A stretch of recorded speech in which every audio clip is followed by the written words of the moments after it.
So in order for me to have really crispy sound quality, I usually use application capture in OBS for multiple programs. So I can balance all the audio and make it all sound crispy. But I forgot to input Discord, so it's mostly just going to be me talking. You won't hear the student, which kind of blows because I'm going to have to cut this replay short. He actually asked a really good question at the end, but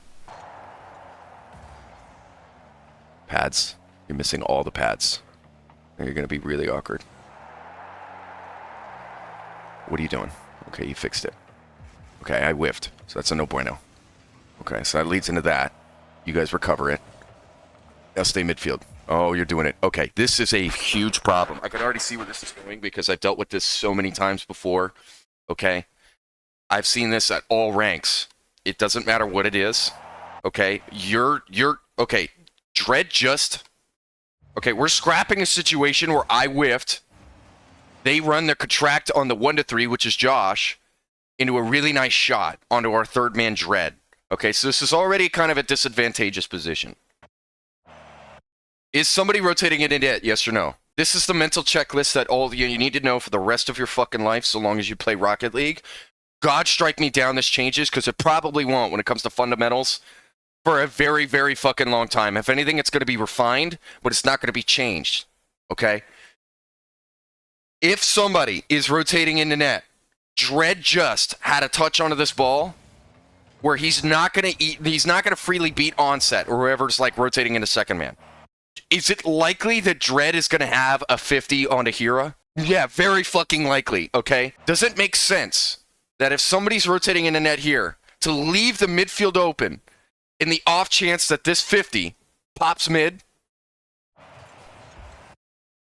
It's very scary, right? So what the proper way to do is if the rule is this: if somebody's in net, I go midfield. If nobody's in net, that usually means that I have somebody up the field that's wanting to rotate into the midfield, okay? So if nobody's in net, cover net. If somebody's in net, cover mid, okay? And the way to do that is this, okay? You need to grab a pad. It's going to be awkward. I made it awkward. It's also true to life, to pretty much what you're going to deal with in ranked.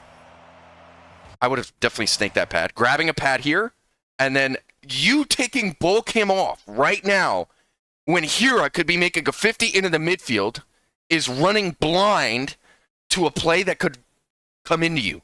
You know what I mean? Okay, yeah. So then it's like very awkward at this point. To me, it's like nails on a fucking chalkboard. Like 9-inch nails on a fucking chalkboard, bro.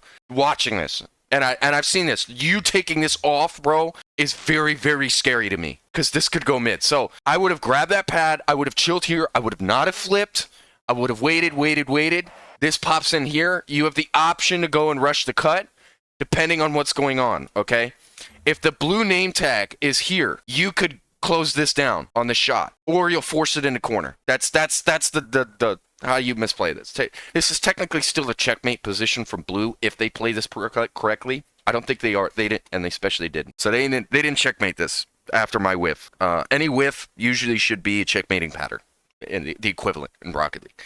So you should be closing it down if he's here. If you don't see him here, that usually means he's coming in from right around here, which means he doesn't have a good angle. He won't be able to come around all the way here to hit it fast enough with pace, mechanically compensate to get behind the ball to shoot it on target without the third man being able to save it. You know what I mean? So the main threat here is when you're rotating in here is the name tag here? Y/N. If no, he's coming in from here, I can maybe bait 50, take a swivel. If yes, go for 50, force in the corner. That's it. Or, right, depending on this, right, is because your angle going into here, and here's, now this is a very nuanced thing, you want to cut in, that's your thing. But seeing as though Pulse is behind, and this guy is out of the frame, you could, if you wanted to, decide, I'm not going to cut in and let my second man go for it. You know what I mean? Now, that's troll if he has no boost. Thank you. That's not a layer, by the way. You're the 1-3. So watch this. I'm first man rotating out, and I'm going to cut in because I know I got to bail out my teammate because he's probably not going to have a good touch. It's just ranked. So I know he's probably going to hit it in the mid, and you can see Smurfy right there in the frame. That's who I'm talking about when I'm saying to cut in. If I know there's going to be oncoming pressure immediately behind me, I'm going to turn it, and I'm going to put it right square into the wall, and it's going to be very safe.